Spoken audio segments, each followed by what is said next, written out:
हैं जो रोजाना लोगों को करने चाहिए और इन्हें कोई भी कर सकता है, बूढ़े बच्चे जवान हर कोई उस योग को कर सके, उस प्राणायाम आसन को कर सके और जिससे उनको स्वस्थ शरीर मिले। देखिए, योग में इतने सुंदर सुंदर क्रियाएं बताई गई हैं कि अगर आप 5 साल के उम्र के बच्चे से लेकर के जब तक कि आपके प्राण न चले जाए, मतलब कब्र में ना जाए, जब तक आप योग की सुंदर सुंदर क्रियाओं को कर सकते हैं। अगर डेली रूटीन की बात किया जाए तो हमें नॉर्मली अपनी रेगुलर प्रैक्टिस में सबसे पहले तो ओमकार का उच्चारण लेना चाहिए, क्योंकि ओमकार की ध्वनि क्या करती है, आपको आउटर वर्ल्ड से डिस्कनेक्ट करके इनर वर्ल्ड की ओर कनेक्ट करती है। देन उसके बाद आप कपालभाति के साथ अपनी साधना को शुरू कीजिए, क्योंकि योग का मतलब होता है श्वासों के साथ किया जाने वाला अभ्यास, अदरवाइज वो व्यायाम होता है। तो रेस्पिरेटरी को सबसे पहले क्लीन करना है, कपालभाति का आप अभ्यास करेंगे। उसके बाद में आप अच्छे से ओमकार का अभ्यास कर सकते हैं, मानसिक उच्चारण कर सकते हैं। अपने शरीर के हर एक जॉइंट को खोलना है। जॉइंट को खोलने के बाद, गर्दन की लूजनिंग करने के बाद ही आपको दूसरे आसनास में शिफ्ट होना चाहिए। आसनास में फिर आप वहां पर स्टैंडिंग के आसन, वृक्षासन है, एक पाद तोड़ासन है। जब ये बैलेंस आसनास हम करते हैं तो हमारे जीवन में भी एक संतुलन आने लगता है। और उसके बाद में सबसे बेस्ट अभ्यास बताया गया पश्चिमोत्तानासना, जो कि आपके नर्वस सिस्टम पर काम करता है। पश्चिमोत्तानासना है, बालासन है, फिर हमारे योग मुद्रा है, ये सारे अभ्यास आपको बहुत हेल्पफुल होते हैं। ये सिटिंग के आसनास हो गए, स्लिपिंग के आसनास है। आप स्लिपिंग में सोते हुए ताड़ासन का अभ्यास कर सकते हैं, मरकट आसन कर सकते हैं। यहाँ पर आप विपरीत करनी मुद्रा है, ये सारे अभ्यास कर सकते हैं। सोते हुए भी आप अभ्यास कर सकते हैं, भुजंग आसना का अभ्यास कर सकते हैं। तो आप पहले तो हम जैसे योग में आते हैं, तो आप जैसे आप यहाँ बात कर रहे हैं कि समाज के लिए कैसे हेल्पफुल है, तो मैं उस पर कहना चाहूंगी योग शब्द में ही वो सारे पावर्स हैं। योग शब्द जो है वो युज धातु से मिलकर बना है, मतलब जोड़ना। मतलब आप और हम साथ में, दैट मीन्स हम जुड़े हुए हैं। अगर हम अलग हो जाते हैं तो ये वियोग हो जाता है। इसलिए योग को जब साथ किया जाता है तो वो एक बड़ा महत्वपूर्ण पार्ट हो जाता है। योग हमारे लिए एक सूर्य के जैसे काम करता है इस मानव शरीर के लिए। आप पतंजलि मुनि जी ने बताया, योगेश चित्त वृत्ति निरोधा। जब योग हम करते हैं तो हमारी चित्त की वृत्तियों पर निरोध होता है। ऐसे ही पतंजलि मुनि जी ने 8 अंग बताए हैं, यम, नियम, आसन, प्राणायाम, प्रत्याहार, धारणा, ध्यान और समाधि। तो जब एक प्रति व्यक्ति योग में जब एंटर करता है, उसके पहले वो यम और नियम को फॉलो करता है, जहाँ पर संयम आ जाता है। देखिए, और मनीषा जी जो कहा नेहा ने कि योग का मतलब होता है जोड़ना। बचपन में भी हम योग करते थे कि इसका योग कीजिए, तो उसको जोड़ना कहते थे। और योग जोड़ता है लोगों को, योग जोड़ता है आत्मा से परमात्मा को, योग जोड़ता है आपकी स्वस्थ जीवन शैली को। और ऐसे में लोगों को समझना होगा कि जब कैंसर जैसी बड़ी बीमारी से ग्रसित व्यक्ति योग करके, आसन प्राणायाम करके ठीक हो सकता है, तो छोटी मोटी बीमारियों का नाश तो योग से होना ही है, ये तय है। हाँ, इस तरीका आपने, योग तो हम, योग का नाम ही है योग, यानी कि टोटल जोड़ना। वो हम सभी को, ये जैसे हमें अपने आप से जोड़ता है, ऐसे ही ये हमारे समाज को भी हमसे जोड़ता है। जैसे कि इसमें जितनी भी बीमारियां हैं, जितने भी फिजिकल, मेंटल एलिमेंट्स, इन सबको दूर करने के लिए सबसे एकमात्र, सबसे सुगम और सहज माध्यम योग ही है। योग से ही आप अपने शरीर को, मन को स्वस्थ रख सकते हैं, अपने शरीर को बीमारी से दूर रख सकते हैं, और यहाँ तक कि आपको आत्मिक आनंद की प्राप्ति भी योग से ही होती है। आप बाहर कितना भी आनंद ढूंढ लीजिए, क्योंकि जो मनुष्य का जो स्वभाव है वो आनंद का है, सुख का है।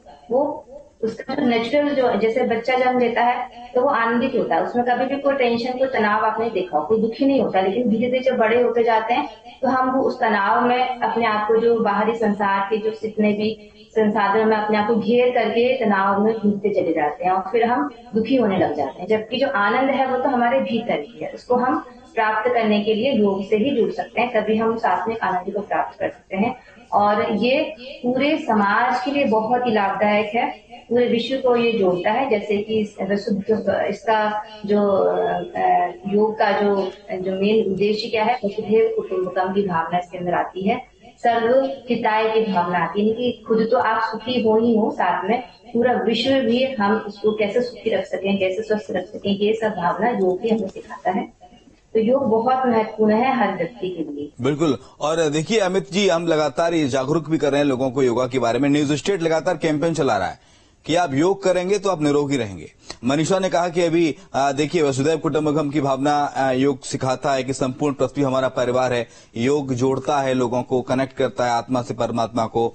योग सिखाता है बहुजन हिताय बहुजन सुखाय, सब सुख रहें, सब निरोगी रहें, किसी के पास कोई कष्ट नहीं रहे। और हमने तो देखा है कि अलग अलग चीजों के लिए अलग अलग योग हैं। अलग जैसे कि आपकी बाल नहीं है तो आप बालायाम कर लीजिए, आपको कोई पेट में समस्या है, आपका कॉन्स्टिपेशन ठीक नहीं है तो आप उसके लिए अलग अलग मुद्राएं हैं, अलग अलग योगा हैं, उनको करके उससे ठीक होते हैं। और लोगों के लैब एग्जाम एक्सपीरियंस करते हैं मोक्षायतन योग संस्थान में कि हमारे विश्व भर में काफी सेंटर्स हैं जहाँ पे हम इस तरह की एक्टिविटी करते रहते हैं।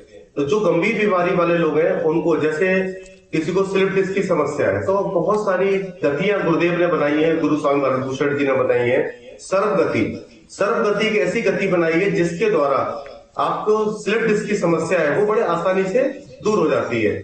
इसी तरह से काफी गतियां जो गुरुदेव ने बनाई है, जैसे विरेचन गति है, आनंद गति है, मतलब गतियों के द्वारा हम गंभीर से गंभीर बीमारियों को भी दूर कर सकते हैं। तो आप सबसे गंभीर बीमारी आज से 4 साल पूर्व आई थी कोविड में सिर्फ योग के द्वारा ही हम बच सके थे। जो मोक्षायतन योग संस्थान ने कोविड रोधी योग प्रोटोकॉल बनाया था, जो कि भारत सरकार के द्वारा रिलीज भी हुआ था, आप लगाइए, उसके द्वारा हमने लाखों लोगों को बचाया है। तो आप समझिए योग में कितनी शक्ति है, जिससे हम बड़ी से बड़ी गंभीर से बीमारी, जिससे कि पूरे देश में लॉकडाउन लग गया था, उस बीमारी से भी हम निकल के आए सिर्फ योग के द्वारा। तो योग में तो बहुत बड़ी शक्ति है। मेरा कहना है कि योग सिर्फ एक ही धर्म का नहीं है, सर्व धर्म है। आप देखिए हमारे यहाँ खासतौर से मोक्षायतन योग संस्थान में सभी धर्मों के लोग काफी संख्या में आते हैं, योगाभ्यास करते हैं। क्यों करते हैं? क्योंकि गुरुदेव का कहना यह है कि योग मजा है, सजा नहीं। और जब योग में आपको आनंद आने लगेगा तो निश्चित रूप से आपके अंदर की जो बीमारियां आपको पता भी नहीं है वो अपने आप ही सही होने लगेंगी। इसलिए योगाभ्यास प्रतिदिन अवश्य करिए, अपने शरीर को 1 घंटा अवश्य दीजिए। ये नहीं कि मुझे समय नहीं है, ऐसा नहीं करना है। आपको अपने लिए समय देना है, जब भी आपको समय आगे मिलेगा, नहीं तो हम सिर्फ हॉस्पिटलों में पड़े रहेंगे। इसलिए योग अवश्य करिए। निश्चित रूप से आप कहीं से भी योग करें, एक कुशल योग प्रशिक्षक, योग गुरु के मतलब अंडर में आप योग अवश्य करें। बिल्कुल। देखिए नेहा जी, अभी अमित जी ने कोविड का जिक्र किया। दरअसल एक चीज मुझे लगती है कि हम सब आजकल बहुत स्वार्थी हो गए हैं। जब कोरोना चल रहा था तो हमें योग की याद आई, हमें इम्यूनिटी बढ़ाने के लिए हमने अलग अलग आसन प्राणायाम किए, सूर्य नमस्कार किए, योग किए, ताकि हमने जो रोग प्रतिरोधक क्षमता है वो ज्यादा बढ़े, श्वास लेने में तकलीफ ना हो। इन सब चीजों के लिए हमने योगा को किया। लेकिन कोविड गया, कोविड का असर कम हुआ, लोग कोविड को भूल के धीरे धीरे करके अब लोग योगा को भी धीरे धीरे करके बायकॉट करने लग गए कि अब योगा से क्या ही होगा, अब तो कोविड ठीक हो गया है। फिर कोई बीमारी ग्रसित करती है तो हमें याद आती है अच्छा हमें योगा करना चाहिए। लेकिन अगर इसकी निरंतरता बनाए रखी जाए तो कितना फायदेमंद होगा, और क्या इसकी निरंतरता अगर बनी रहती है तो क्या ये मान के चला जाए कि भविष्य में कोई बीमारी छू ही नहीं सकती? बहुत सुंदर आपने बताया। ये मैं चाह भी रही थी कि जो कोविड के टाइम पे लोगों ने इसको एक्सपीरियंस किया है, बस जैसे ही कोविड गया सब कुछ ने स्टॉप कर दिया है। यहाँ पर देखिए बहुत ही सुंदर सा एक श्लोक दिया गया है, योगेन आत्मदर्शनम। योग इतनी सुंदर क्रिया है जो कि आपको आपकी आत्मा का दर्शन करा सकती है, जो कि कोई भी साइंटिस्ट नहीं करा सकता।